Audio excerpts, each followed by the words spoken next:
अस्सलामुअलैकुम दोस्तों, मैं हूं शारिफ खान और आप देख रहे हैं ऑल टाइप नॉलेज चैनल। बहुत ज़बरदस्त वीडियो लेकर के आया हूं। चलिए शुरू करते हैं वीडियो। और वीडियो देखने से पहले चैनल को सब्सक्राइब करके लाइक कर दो, वीडियो को लाइक कर दो, ठीक है। चलिए अब शुरू करते हैं वीडियो। यति नरसिंहानंद और बाकी लोगों पर अब शिकंजा कसता जा रहा है। पकड़ा गया था यति नरसिंहानंद हरिद्वार से किस बात को लेकर के, महिलाओं के बारे में, जो भारतीय जनता पार्टी की महिला नेत्री हैं उनके कैरेक्टर के बारे में उल्टी सीधी बात कही थी, अपशब्द कहे थे।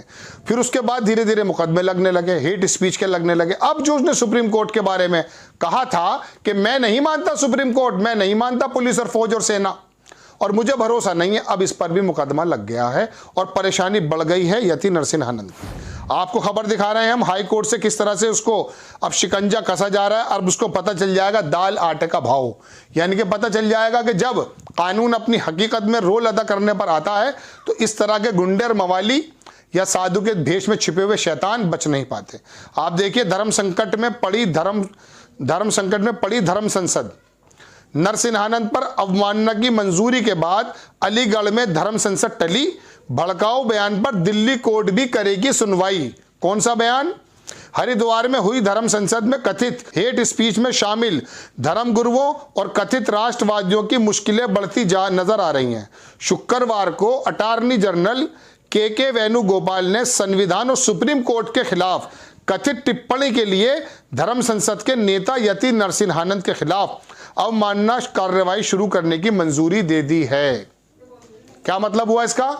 इसका मतलब यह हुआ कि अब आपके गले में सही तरह से फंदा पड़ा है। अब आपको मालूम पड़ जाएगा सुप्रीम कोर्ट, कानून और इनके बारे में जो जब आपके मुंह से निकलता था आप गंदगी निकालते थे, अब आपको पता चलेगा कि आप कितने दिन जेल रहते हैं और आपके साथ क्या क्या होना है। देखिए, आपको मैं बताता हूं, उधर अलीगढ़ में 22-23 जनवरी को भी एक नया इन्होंने बना दिया था कि यहां भी धर्म संसद करेंगे।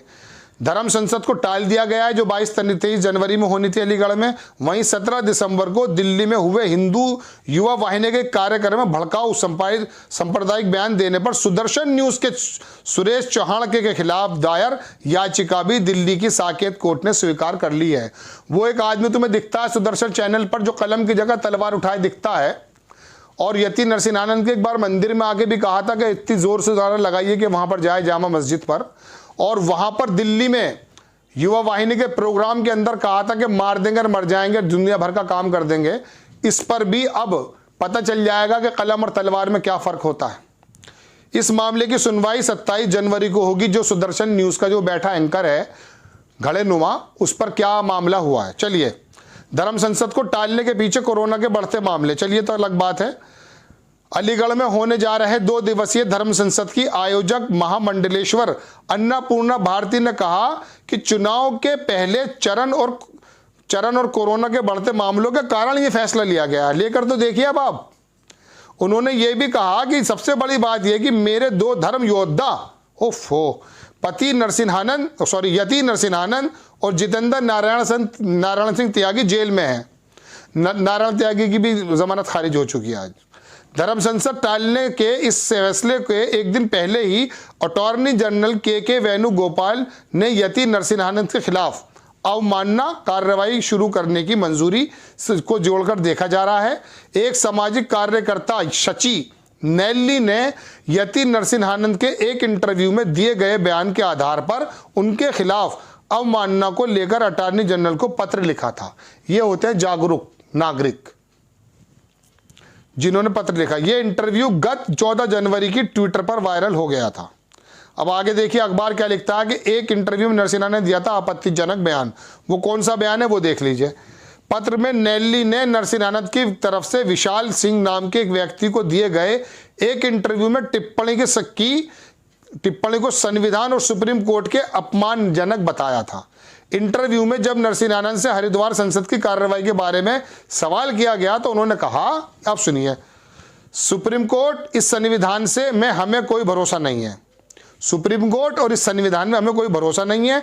यह संविधान हिंदुओं को खा जाएगा, इस देश के 100 करोड़ हिंदुओं को खा जाएगा। इस संविधान में विश्वास करने वाले सारे लोग मारे जाएंगे। जो लोग इस सिस्टम पर, नेताओं पर, इस पुलिस पर, फौज और सुप्रीम कोर्ट पर भरोसा करना है, वो सारे कुत्ते की मौत मरने वाले हैं। ये शब्द थे उस यति नरसिंहानंद के जो उसने कहा था।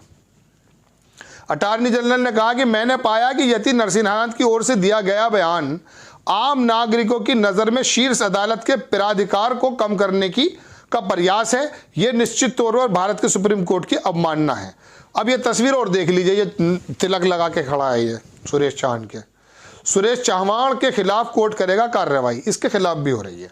वहीं दिल्ली में सुदर्शन टीवी के editor in chief Suresh Chauhan के खिलाफ 19 दिसंबर को युवा वाहिनी, जो मैंने आपको बताया था, कार्यक्रम में वीडियो को लेकर साकेत कोर्ट ने सुनवाई के लिए तैयार हो गया। इस वीडियो के मुताबिक सुरेश ने कार्यक्रम मौजूद में भीड़ को शपथ दिलाई कि वो भारत को हिंदू राष्ट्र बनाने के लिए लड़ने, मरने और मारने के लिए तैयार हैं। ये याचिका वेलफेयर ऑफ पार्टी इंडिया के अध्यक्ष सैयद कासिम रसूल इलियास ने लगाई है। चलिए, तो अब इनके ऊपर चल गया है शिकंजा, गले में फंदा।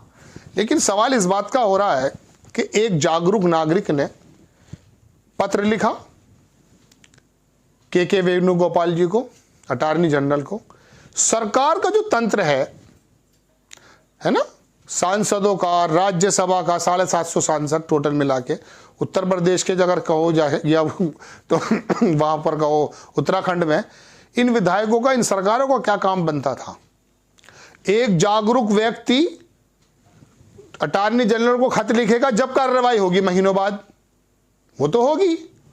लेकिन आपने जो शपथ उठाई है, संविधान के ऊपर कसम खाई है, आपने सो मोटो क्यों नहीं लिया? आपने खुद संज्ञान क्यों नहीं लिया? क्योंकि आप चाहते हैं। इन बातों से क्या यह जाहिर नहीं होता कि आप चाहते हैं ऐसा कि इस तरह के कुकुरमुत्ते समाज के अंदर किसी तरह से नफरत फैलाएं, हिंदू मुस्लिम हो जाए और चुनाव में फायदा उठा लें? क्या ऐसा नहीं है? क्या आपसे ये सवाल नहीं किया जाना चाहिए कि ये धर्म संसद लगा करके जो भड़काऊ बयान है, उससे एक वर्ग अपने आप को दीवार से लगा महसूस करेगा और दूसरा वर्ग ये सोचेगा कि इनका इलाज हो गया और खुश होकर के वोट दे देगा? क्या ऐसा नहीं है? ऐसा ही है जैसा कि जानकार कहते हैं। लेकिन अब सुप्रीम कोर्ट तो सर्वोपरि है, मानना पड़ेगा।